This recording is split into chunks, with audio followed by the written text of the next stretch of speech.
We're at the beginning of our chili. We're gonna make tamales. So this is the beginning of making the red chili. I'm gonna zoom in. I went to the carniceria today. I want to see what's it say on there? How many pounds or whatnot? Can you see it? 10.1 pounds. Okay. Do you see what does it say on there? I'm reading for the product. It's not Boston. What is it?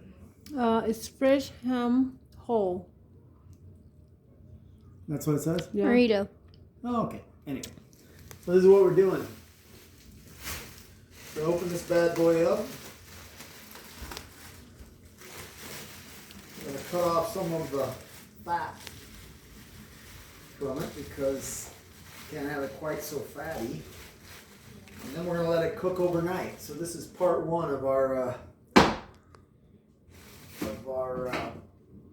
tamale making process. I'm going to cut just some layer of this outer fat off. And we are going to cook it down some and use the lard for our masa, which is will be involved in part probably 3 of this video series I'm doing here at the Madden household. So this is, can't take all the fat off because, you know, frankly, that's where the goodness comes in, right? But we will take the outer layer, and then once it's cooked, tear the fat out of it more so that nobody gets any fat in their tamales. Likes that, right? Nobody wants a big old chunk of fat in their tamales.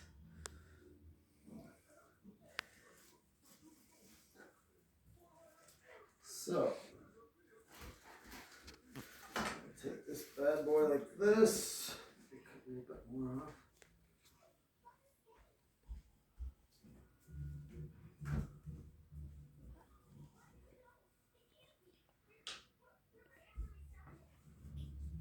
Alright. There, we got some of it off. Now, all we do is we're going to let this guy cook overnight. And then in the morning, I'm going to rub it tonight with some rub. You'll see. But in the morning, I'm going to take it out of that crock pot and get all the meat and separate chunks of fat, get that all out of there. And then I'm going to make up some red chili, throw it in there for a while. And we're going to cook it down. And then we're going to put all the stuff in freezer bags and we're going to freeze it. Because next weekend we're going to make the masa. And when we're done making the masa, as soon as it's done, we're going to make tamales out of it. So that's the other part of our series here in the great tamale making process of 20, the great year of 2020 here at the Madden household. So, looks pretty well thinned out, best we can do for now. I'm going to run a little water on it. People say, oh, don't clean the meat. But you know what? Slaughterhouses are funky. All kinds of things can happen there. So I like to rinse mine off because you never know when somebody stepped on it or whatnot. Oh, there's stuff in the sink. Surprise, surprise. People don't know how to keep the sink cleared. That's a bummer. But I'll take care of it. Don't worry about it. I got the sink clearing thing. Don't worry about it. I can take care of that.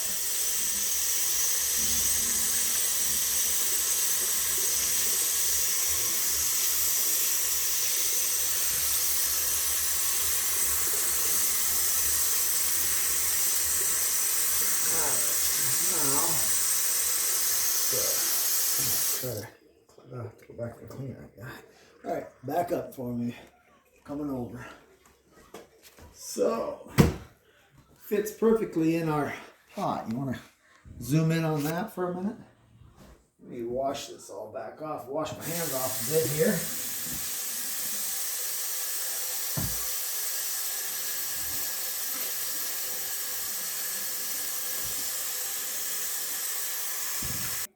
Okay, so now what we're going to do is we're going to dry off some of that water. We don't need all that water off there. We're just going to dry it off a bit.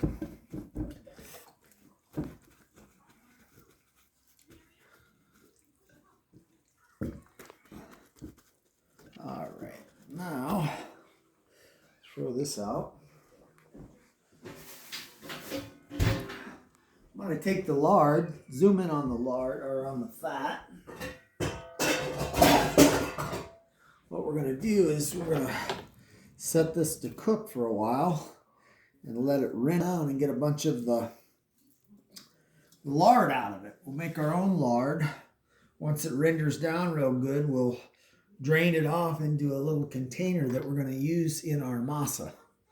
Because your Aunt Yum had said, oh, you don't put lard in it? Because that's the way you normally make it back home. I said, no, I just, make it with the nixtamal or whatever. But I think, yeah, that lard adds some flavor. And we're all about flavor this year in 2020. All about the flavor. So I'll put this on the stove right here. Put this on, not too high, about medium. We'll let it go for a good long while we're watching movies tonight and whatnot. Now we'll put the lid on it. We'll let it just render on down. And then save off the fat for our others. So come on back over here to my roast. Jules, are you coming? Mm-hmm. You with me on this? Okay.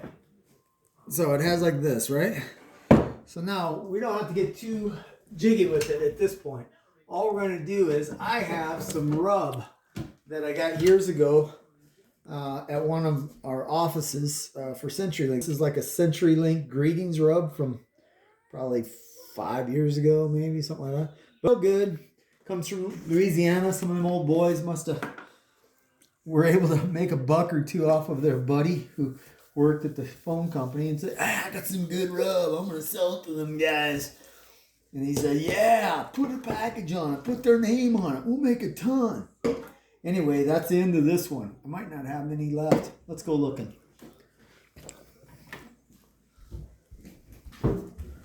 If we have any, it'll be in here. Ah, I see back there. This funny story about how I got these. I went into the city for a meeting with these marketing people about some computer stuff they needed. And I saw a big old case of them sitting there, and it was already well past Christmas. It was like middle of January, and I said, why are those just sitting there? And nobody was taking them. You know why? Because the marketing people had no idea what was right in front of them. So I just took one at the time, and then that next weekend I made some burgers and I threw some on, and I said, oh, this stuff is good.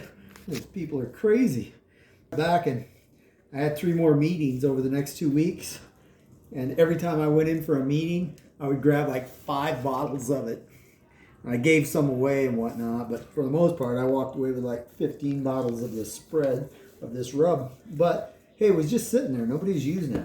Anyway, so there, we're giving this guy some flavor. This stuff doesn't really have salt in it though. So that looks like it might be my last bottle of that stuff. I'm going to have to use it more sparingly, I suppose. Or only with people that I like you, Jules. Otherwise, maybe not so much. Okay, I'm going to put some salt on this bad boy too. Can't spare on the salt, otherwise won't get that flavor you're looking for. Alright, we're going to be able to pause this whole video here shortly. But anyway, you wind up with just a rubbed up piece of pork like this. And it said it was ham. Last time that its carniceria said it was a Boston butt. So who knows what it is, right? We don't know. Anywho, that's the way it goes. So we're set with that. I'm going to put it into this guy. I'm going to put the lid on her. Wash my hands off. Take a gander at this CenturyLink Seasons Greeting. Let's see if it has a year on it, just for the heck of it. Maybe on the bottom. Maybe.